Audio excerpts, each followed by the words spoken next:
બદમાશ, હું તને જોઈ લઈશ. આ બંદરો પણ કેટલો મસ્તીખોર છે. હવે હું કોની સાથે રમીશ? આ વાંદરાના હાથમાં માળા દેવા જેવી વાત છે. શું થશે જ્યારે વાંદરાના જવાબદારી આપવામાં આવશે?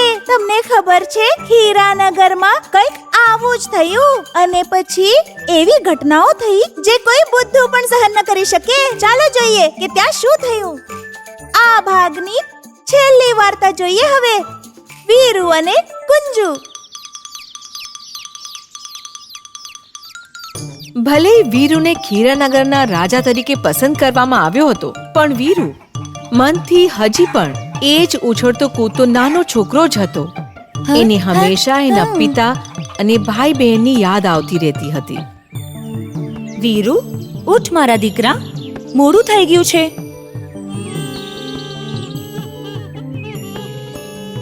એના ભાઈ બહેને એને ગાઢ નિદ્રામાંથી જગાડ્યો.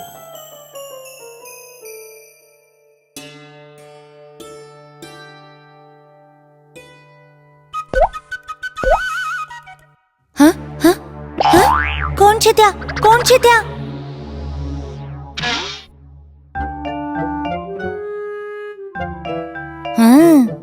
તો તું આમ નહીં માને. બહુ શૈતાન છો. પાઠ ભણાવવો પડશે.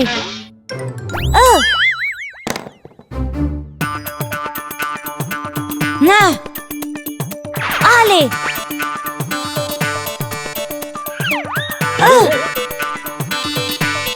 ઉભો રે બદમાશ.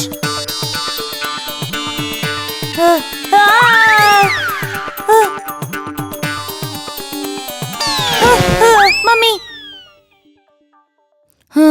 ઠીક છે, લે ખા. વીરુ! રાણી માનો અવાજ સાંભળીને વાંદરો ત્યાંથી ભાગી ગયો. વેર વિખેર ઓરડો જોઈને રાનીમાં હસી પડ્યા. વીરુ, બધા લોકો દરબારમાં પહોંચી ગયા છે. મોડું થઈ જશે. રાણીમાએ એને સુંદર કપડાં પહેરાવ્યા અને એને સિંહાસન પર બેસાડી દીધો. રાજ્યના બધા સભ્યો, મંત્રી, સેનાપતિ અને બાકી બધા લોકો એના આદેશ માટે આગળ નમી ગયા. વાલા દીકરા, આ રમવાનો સમય નથી. એ દરમિયાન એક કઠિયારો રાજાને મળવા આવે છે. મંત્રીએ એને એની સમસ્યા વિશે પૂછ્યું. શું કહું મહારાજ, એક બહુ જ નાનકડો વાંદરો સવારથી મને હેરાન કરી રહ્યો છે.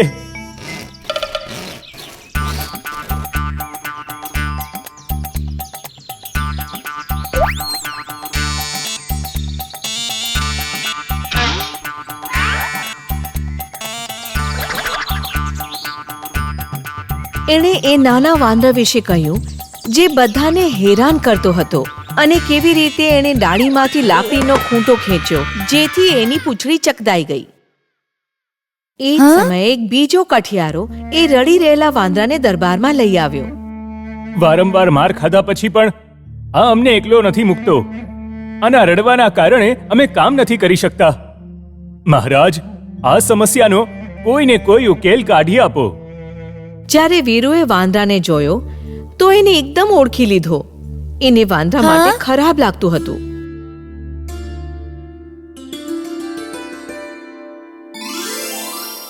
કુંજુ, આ જોઈને બધા લોકો ખુશ થયા.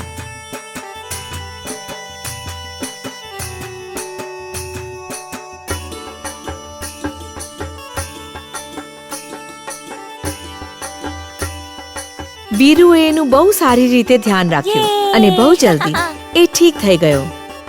આ રીતે બંને સારા મિત્રો બની ગયા.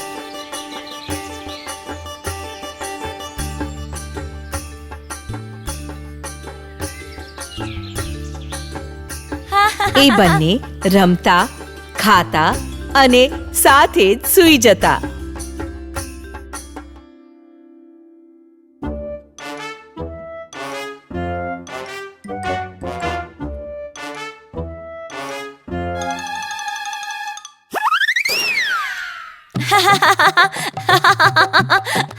પણ જ્યારે બંને મળીને તોફાન મસ્તી કરતા તો હદ જ થઈ જતી. પણ કોઈ રાજાને કેમ સમજાવે?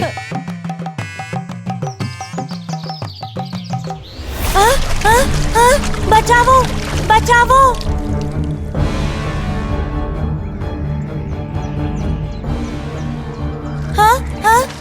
એક દિવસ રમતા રમતા વીરુ પાણીમાં જઈ પડ્યો તો કુંજુએ ઘણી હિંમત દેખાડીને એનો જીવ બચાવ્યો. રાણીમાએ કુંજુને વીરુનો રક્ષક બનાવીને એને ઇનામ આપ્યું. કુંજુ એના સૈનિક પોશાકમાં દરેક સમયે વીરુની સાથે રહેતો હતો.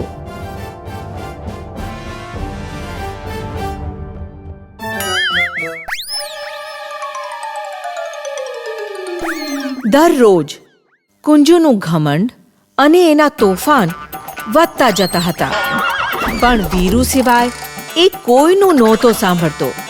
એ દરબારમાં બધા માટે મુશ્કેલ રૂપ બની ગયો હતો.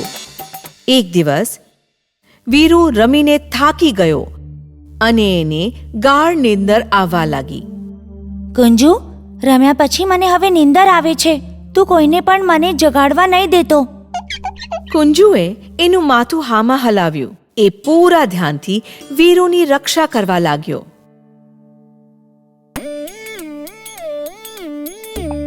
થોડી વાર પછી એક માખી ક્યાંકથી ઉડીને આવી અને વીરુના નાક પર બેસી ગઈ. એણે માખીને ઉડાડી, પણ પછી એ આવીને ગાલ પર બેસી ગઈ. કુંજુ વારંવાર એને ઉડાડતો અને એ માખી વારંવાર ત્યાં જ આવી જતી. હવે હેરાન થવા લાગ્યો.